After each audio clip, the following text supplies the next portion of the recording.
Kashmir life के आज के शुमारे में आपका इस्तकबाल है।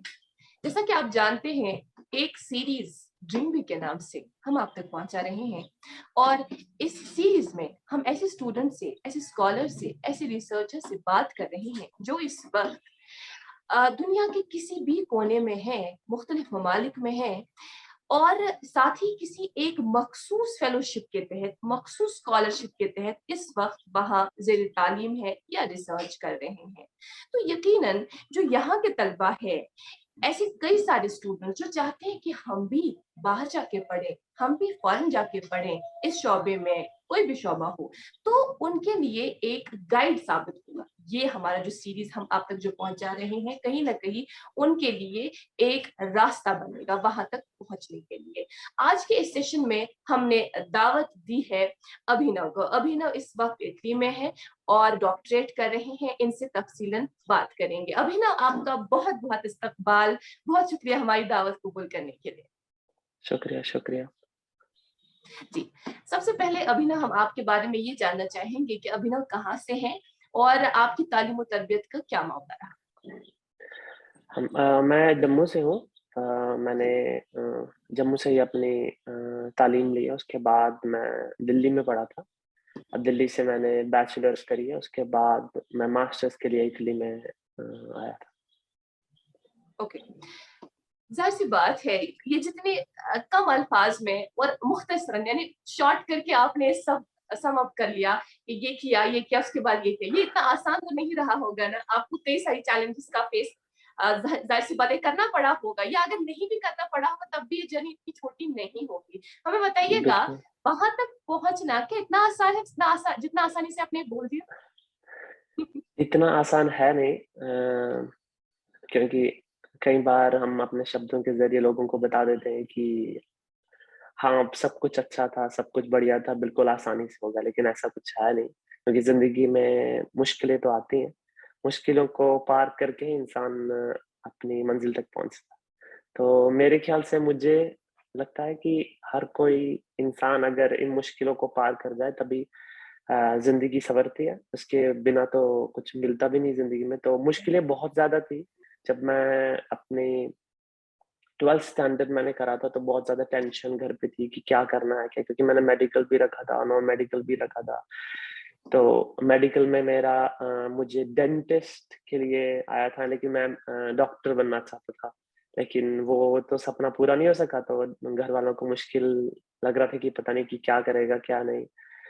सो उसके बाद मैंने सोचा, बहुत सोचा, मैंने सोचा कि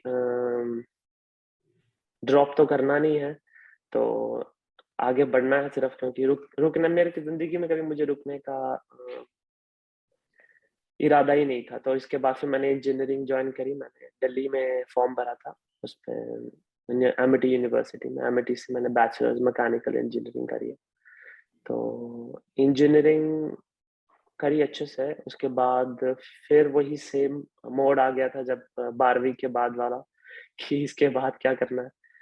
तो मैंने बहुत जगह फॉर्म भरे थे, डिफरेंट इंडिया में भी फॉर्म भरे थे, लेकिन मैं बाहर पढ़ना चाहता था, क्योंकि मुझे शुरू से ये था कि मास्टर्स जो है वो बाहर के मुल्कों में अच्छे तरीके से और थोड़े अलग तरीके से होती है। तो इसीलिए मैंने बहुत सारी यूनिवर्सिटी में फॉर्म भरा था, Australia, Netherlands, Canada, England, Italy, and Germany. So after that, I got to know that yes, because in other countries, like if you see in an English-speaking country or Canada or Australia, you need to pay a lot of tuition fees because they don't have anything called scholarship and all those countries. Because even for their students, they need to pay. So apart from that, I think in Europe studies are free. So यहाँ पे free में पढ़ाई, free in the sense that you just need to pay taxes. तो scholarship रहती है बच्चों के लिए, बहुत ज़्यादा सहूलतें हैं यहाँ पे। तो मैंने यूरोप में ट्राई किया था, नेदरलैंड्स में भी और इटली में। इटली में मैंने इसलिए जॉइन किया क्योंकि इटली मुझे लगा कि थोड़ा कल्चरल पॉइंट ऑफ व्यू से बहुत फेमस है पूरी दुनिया में, तो मैं इटली में आ गया। तो बस बाकी जो पड़ाव की बात है, तो exams, test, entrance exams and scholarship exam, everything I had to go through. So okay. Abhinav, आप बचपन से कैसे स्टूडेंट रहे हैं? एवरेज स्टूडेंट रहे या हमेशा क्लास में फर्स्ट आना है, सेकंड आना है? मैं मेरे मेरे घर वालों के नज़रिए से देखा जाए तो उनके नज़रिए में 98% कम है, क्योंकि वो चाहते थे 100%। You get it? तो शुरू से ही मेरे घर में ये था कि नहीं, तुम्हें इससे भी ज़्यादा लाना है, इससे भी ज़्यादा लाना है। आपको पता ही है अब इंडियन पेरेंट्स के लिए कैसे कैसे क्या? तो हमेशा मतलब मैं पढ़ाई में अच्छा तो था ही, लेकिन उसके अलावा भी मुझे सीखने का ज़्यादा मेरे जी। अंदर जुनून था। मुझे सीखना है। मैंने कभी मार्क्स की तरफ ध्यान नहीं दिया। हाँ, घर वाले तो देखते ही हैं। मैंने कभी खुद नहीं, मैंने सिर्फ ये था कि मैंने हर दिन एक नई चीज़ सीखनी है, मैं इसीलिए स्कूल में जाता। तो बिल्कुल। आपसे ये जानना चाहेंगे अभिनव, जिस स्कॉलरशिप के तहत या जिस फेलोशिप के तहत अभी आप इटली में हैं, क्या इसका कोई मखसूस नाम है? इस scholarship actually scholarship different types की हैं, डिफरेंट कंट्री में डिफरेंट टाइप्स की स्कॉलरशिप है। मैं जो स्कॉलरशिप लाया था फर्स्ट, वो एक्चुअली आपके एंट्रेंस एग्जाम, आपके के स्कोर कार्ड के थ्रू, और उसके बाद आपका जो भी इंटरव्यू होगा, सबके मार्क्स की एवरेज के अकॉर्डिंग भी आपका स्कॉलरशिप है। And it's means its name is in Italian, it's difficult to pronounce because मुश्किल होगा, अगर मैं बताऊंगा भी किसी को समझ आएगा नहीं। इटालियन में है, borsa di studi in Italian. Um, तो scholarship is based on your merit. The scholarship hmm. is meritorious scholarship. Yes. If somebody wants to apply for this, all the information is available on the website of the university. वो website क्या है? Is it possible for you कि आप हमें बता दें? Sure, it's the normal university website, www.unigi.it. हमें ये बताइएगा, जिस एक मखसूस टॉपिक के तहत अभी आप वहाँ डॉक्टरेट कर रहे हैं, वो क्या है और आपने उसका इंतखाब क्यों किया? क्या सोच के आपने वो टॉपिक चुना? अभी मैं जो डॉक्टरेट कर रहा हूँ वो पार्ट ऑफ एनर्जी इंजीनियरिंग है और पार्ट इलेक्ट्रिकल है, because you know now electrical vehicles and everything. Vehicle, एक कार जो है वो मैकेनिकल में आती है, लेकिन इलेक्ट्रिकल पार्ट उसका इलेक्ट्रिकल में आता है। तो it was with joint course, ये जॉइंट कोर्स है मैकेनिकल और इलेक्ट्रिकल में, एनर्जी और इलेक्ट्रिकल में। मैं अभी जो मेरा प्रोजेक्ट, मेरा जिस पे मैं काम कर रहा हूँ वो है माइक्रोग्रिड्स के ऊपर। Microgrids is a unit, which is a collective unit to simulate and optimize the energy system, the grid. It could be energy grid, it could be electrical grid of any town or any city or a country. Microgrid is like, as the name suggests, it's like a distributed source of units are connected together to supply electrical energy to a town, to any establishment. That's microgrid. Okay. Yeah. इस topic के तहत आप research कर रहे हैं। बिल्कुल, कितने बिल्कुल। सालों से, कितना टाइम हुआ? मैं अभी दूसरे साल में हूँ। मेरे दूसरे साल का बस अगस्त लास्ट महीना है, फिर सितंबर से मेरा तीसरा साल शुरू होगा, जो कि आखिरी साल। हम्म। और हम ये कह सकते हैं कि 2 सालों में हम नजदीक है वो टारगेट अचीव करने के लिए जो आपने सोचा था जहन में? बिल्कुल नज़दीक हैं, लेकिन बहुत कुछ करना बाकी है, क्योंकि डॉक्टरेट कोई मास्टर्स की तरह नहीं है, बैचलर की तरह नहीं। डॉक्टरेट का कोई कोई अंत नहीं है। मतलब जितना आप करोगे, आगे ही बढ़ते जाओगे। तो हाँ, मैं जी। बोल सकता हूँ कि एक मैं करियर पॉइंट ऑफ व्यू से या फिर यूनिवर्सिटी के पॉइंट ऑफ व्यू से मैं करीब हूँ, लेकिन मेरे पॉइंट ऑफ व्यू से डॉक्टरेट में भी बहुत कुछ करना बाकी है। या हम्म। अब हम आते हैं एजुकेशन सिस्टम की ओर। देखा होगा आपने यहाँ पर क्या तालीम किस तरह से दी जाती है, चाहे जम्मू में आप पढ़े हुए हैं, उसके बाद बिल्कुल। दिल्ली वगैरह, और अब इटली। क्या हुँ। डिफरेंस आपको महसूस हुई जो आप पर्सनली फील कर? डिफरेंस तो बहुत बहुत ज़्यादा है, क्योंकि हम लोग इंडिया में more of a bookish knowledge में या फिर मोर ऑफ थियोरेटिकल नॉलेज में बिलीव करते हैं, क्योंकि मैं यूनिवर्सिटी में पढ़ा हूँ। There was a practical but not that much, that too in a university. But as far as here universities are concerned, what I have seen is they are more bit more practical than Indian universities. They hmm. let you use the equipments, they let you use the machines which they're working on, because as compared to India, when I was in university, they won't even let us use some of the machines, some of the instruments and tools. They will say, no, you don't need it, you just need to go and study your notes, whatever your professor provided you. But here the difference is, your professor or your coordinator would let you use the instrument and machines and let you open yourself up and get to know yourself more, how much far you can go with that. Yes.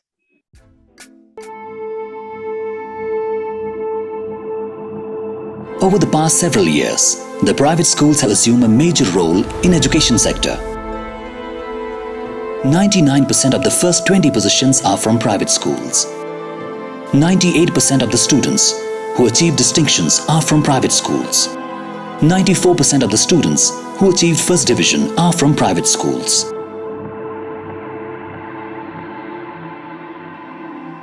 हम अक्सर मैंने कई सारे ऐसे student से बात की, उनसे मैंने एक सवाल पूछा था कि आपको क्या लगता है एजुकेशन सिस्टम में जब आप यहाँ देखते हैं और वहाँ, उन्होंने बताया जो यहाँ पर वो ट्रेडिशनल एग्जामिनेशन सिस्टम होता है ना, काइंड ऑफ पेपर दिया, बिल्कुल लिख लो ये क्वेश्चंस है तो कर लो, देख लो क्या आंसर है वगैरह बिल्कुल वगैरह, वहां पर बिल्कुल। ऐसा कोई तस्वर है ही नहीं।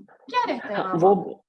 वो भी यूनिवर्सिटी पे डिपेंड करता है। रिटन एग्जाम होता है, लेकिन वो इंडियन रिटन एग्जाम की तरह नहीं होता कि आपको बुक में 4 क्वेश्चन दिए हैं, उसके हिसाब से आपको क्वेश्चन लिखने, वैसा कुछ नहीं है। रिटन एग्जाम भी होता है, ओरल भी होते हैं, सब मतलब एक रियल प्रैक्टिकल एग्जामिनेशन होता है जिससे आप किसी भी इंसान की काबिलियत जान सकते हैं। वो एग्जाम होता है, उसमें हमें हमारे रिटन एग्जाम्स होते थे, तो उसमें जैसे मल्टीपल चॉइस क्वेश्चंस होंगे, रिटन एग्जाम भी होगा, थ्योरेटिकल क्वेश्चंस भी होते थे, लेकिन those questions were not at all present anywhere. So it was random questions could be asked to you on the basis of your knowledge. Yeah. It would be more, you can say those questions are more interactive. And then when you go for your oral exam, the professor would ask you the general questions. He doesn't want the technical details or too much. He just want to know what you know about the topic. What is the real knowledge of yours? What you have grasped from it. That's the thing. That's different. Yes. तो जो मतलब literally जो एक इंसान ने सीखा होता है, या उसका मेन क्रक्स क्या होता है, या उसके जहन में क्या खाका बना होता है, क्या स्केच बना होता है उस टॉपिक के बिल्कुल रिलेटेड, प्रोफेसर्स वो जानना चाहते हैं, ना कि बिल्कुल 5-5 बिल्कुल। पेज के आंसर, 6-6 पेज के आंसर नो जो नो, हम यहाँ वो देख। उससे फर्क ही नहीं पड़ता। 5 पेज, यहाँ पे 5 पेज के आंसर कोई पढ़ेगा भी नहीं। वो मुझे कहते हैं, अगर मेरे प्रोफेसर होंगे, मुझे कहेंगे, how much you know, just write it, even if it's one sentence, like in 5 words, you can just write your answer, how much you know. That matters. So I think it's a lot more different from what we do in India. Yes. Okay, जहाँ जिस university में आप अभी हैं, वो कौन सी हाँ जी। University है? और साथ ही आप ये भी बताइएगा कि आप वहाँ कितने ऐसे कश्मीरी स्टूडेंट्स हैं, जम्मू कश्मीर के स्टूडेंट्स देखते हैं? मैं अभी यूनिवर्सिटी ऑफ जेनेवा में हूँ। यूनिवर्सिटी ऑफ जेनेवा में इंडियन स्टूडेंट्स बहुत सारे हैं, mostly south Indians, but north Indians मैं कहूँ तो स्पेशली जम्मू कश्मीर से परसेंटेज कम है। मुझे लगता है जम्मू कश्मीर के लोग बाकी जगह जाना ज़्यादा पसंद करते हैं। मैंने यहाँ मतलब हैं जम्मू कश्मीर के बच्चे, लेकिन बहुत ज़्यादा नहीं है। लेकिन ये कि मैं ये समझता हूँ कि जम्मू कश्मीर के बच्चों को यहाँ पे आना चाहिए, क्योंकि यहाँ पे एक अलग माहौल मिलेगा। अगर आप से सब लोग एक ही यूनिवर्सिटी में चले जाएँगे, तो आप एक तरह से एक छोटा जम्मू कश्मीर वहाँ पे बना देंगे, तो आप नया कुछ सीख नहीं पाएँगे, मैं ये समझता हूँ। तो मैं यहाँ पे आया, मैंने बहुत कुछ सीखा, डिफरेंट बैकग्राउंड से लोगों से मिला, बहुत सारे अलग तजुर्बे मुझे लगता है कि मैंने पाए हैं। तो यहाँ पे आना, जम्मू कश्मीर के बच्चों को आना चाहिए यहाँ पे और ज़्यादा। ग्रेट। 2 सालों में कभी वापस आए? हाँ, मैं एक्चुअली यहाँ पे 5 साल से हूँ। तो मैं 2 बार आया था। मैंने मास्टर्स में एक बार ही आया था, उसके बाद कोविड आ गया। कोविड के चक्कर में मैं घर नहीं आ पाया, तो फिर कोविड के बाद मैं जून 1.5 साल पहले जून में आया था इंडिया। या ओके, अभी तब भी से इस आप साल वहीं। मैंने अगस्त में, हाँ, अभी भी इस साल आना है मैंने। अभी मैं वेट कर रहा हूँ फ्लाइट्स के लिए, बिकॉज़ फ्लाइट्स अभी कोविड के रीज़न से अभी ज़्यादा फ्रीक्वेंट फ्लाइट नहीं है, तो ओके, तो अब आप इंशाल्लाह अगस्त में वापस आ रहे हैं फिलहाल। बिल्कुल, बिल्कुल। ग्रेट। हमें ये बताइएगा, जब पहली दफा आपने ये डिसाइड किया कि आपको बाहर जाना है, फॉरेन जाना है पढ़ने के लिए, पेरेंट्स का क्या रद्द-ए-अमल रहा, उनका क्या रिएक्शन? अगर मैं सही कहूँ तो मेरे पापा को कोई प्रॉब्लम नहीं थी। पापा तो शुरू से ही मुझे सपोर्ट करते हैं, मैं दिल्ली में पढ़ने हमेशा गया। माँओं पापा को प्रॉब्लम होती है। मम्मा को पढ़ने में प्रॉब्लम नहीं थी। वो कह रहे थे कि उनको ये था कि बहुत ज़्यादा दूर है। इवन जब मैंने दिल्ली पढ़ने जाना था, तो वो हमेशा वो किलोमीटर्स के हिसाब से देखती थी कि कितनी दूर। मैंने बोला मैं चेन्नई पढ़ने जाऊँगा या बैंगलोर, वो उन्होंने साफ मना कर दिया, नहीं इतनी दूर जाना ही नहीं है। तो दिल्ली के लिए वो मान गए थे। तो मम्मा को रह मम मम उनको थोड़ा रहता था कि मेरे पास होना चाहिए, मेरे साथ रहना चाहिए। बाकी मेरे ओके। घर वालों से कभी मेरे को कोई प्रॉब्लम फेस नहीं करनी पड़ी। अगर आप इस शशोपंज में हैं कि आप 9वीं या 12वीं जमात के बाद क्या पढ़ना चाहते हैं, तो आपको इस मशवरे की ज़रूरत है कि आपके लिए कौन सा डिसिप्लिन आपके कैरियर के लिए ज़रूरी है। अब परेशान होने की ज़रूरत नहीं है, आप इस फॉर्म को भर लीजिए, आपकी मदद करने के लिए तैयार है। अभी ना हमें ये भी बताइएगा, चूँकि आपका 5 साल तजुर्बा है वहाँ, 5 साल से बिल्कुल। अब आप वहाँ हैं। आप खुद में कुछ ऐसी चेंज होती है ना कि इंसान ये कहता है कि हाँ, मैंने खुद में ये चीज़ को फ़ील मैं अब कर रहा हूँ, जो मैं पहले फ़ील नहीं करता था। मैं कुछ बदल सा गया हूँ। क्या बदला है? स सब कुछ बदल गया। मैं जैसे पहले था वैसे हूँ ही नहीं अभी। क्योंकि हम लोग इंडिया में जब रहते हैं, अपनी स्टेट में, अपने जम्मू में रहते हैं या जम्मू कश्मीर कहीं पे भी होंगे जम्मू कश्मीर में, तो वो अपनी जगह है ना, तो हम लोग ग्रो नहीं कर पाते हैं। हमें सब कुछ लगता है कि हम सब कुछ जानते हैं, हमें सब कुछ पता है, ये हमारे लोग हैं, ये हमें समझेंगे, हमारी भाषा बोलते हैं, हमारी ज़ुबान है, कोई कोई हमें कुछ कह नहीं सकता ना, हमें सब कुछ पता है। हुँ, लेकिन जब यहाँ आते हैं वो सब कुछ, वो सारा सपना टूट जाता है। यहाँ पे कोई हुँ। किसी को जानता नहीं है ज़्यादा, आपको उनकी ज़ुबान भी नहीं आती। उसके बाद ये लोग समझना भी नहीं चाहते ज़्यादा।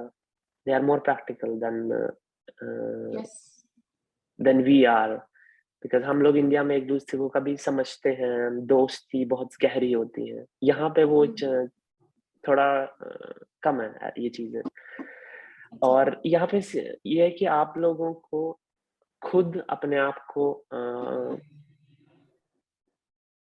आगे खींचना पड़ेगा। ये लोग आपको नहीं खींचेंगे। तो आपको खुद को एक सेल्फ डिपेंडेंट इंसान बना देते हैं आप। यस, ये है। हुँ, Now I'm no more dependent upon anybody, because if when I was in India, my father was doing anything, my mother was doing, because they're helping me. And I was in Delhi, my friends were helping me. So there were people I could rely on. Here there is nobody to rely on. So you need to do everything yourself. Okay. So, so you become yourself full here. So you hmm. know what to do, what not to do, how to do it. That's for sure. Yeah. You become more clear. हम ये कह सकते हैं कि 5 साल पहले जो अभिनव था, अभी नहीं है, बदल गया बिल्कुल, है। बिल्कुल, बिल्कुल। अच्छा, आपसे ये भी जानना चाहेंगे, कुछ ऐसे स्टूडेंट्स जो आपको भी देख रहे होंगे और किस निगाह से देख रहे होंगे, हम जानते हैं। इस निगाह से देख हाँ, रहे होंगे कि काश हम भी वहाँ पहुँचे। बिल्कुल, उनके बिल्कुल। लिए कुछ ऐसे वर्ड्स जो आप चाहते हैं आप उन तक पहुँचाएँ कि उन्हें क्या-क्या करना चाहिए, क्या-क्या चीज़ें फ़ॉलो करनी चाहिए ताकि वो भी इस काबिल बने, बिलख़ुसूस वो स्टूडेंट जिनका बैकग्राउंड आप जैसा है। इलेक्ट्रिकल बिल्कुल, बिल्कुल। इंजीनियरिंग वग़ैरह ये सब या इंजीनियरिंग नॉन-मेड का बैकग्राउंड है। उनके लिए ओके, प्लीज़ कुछ पॉइंट्स को इलैबोरेट करें। ओके, मैं सिंपल वर्ड्स में कहूँगा, तो मैं यही कहना चाहूँगा कि सबसे पहले it's very important to be knowledgeable. Go and do your research. Never believe in word of mouth. Never, ever.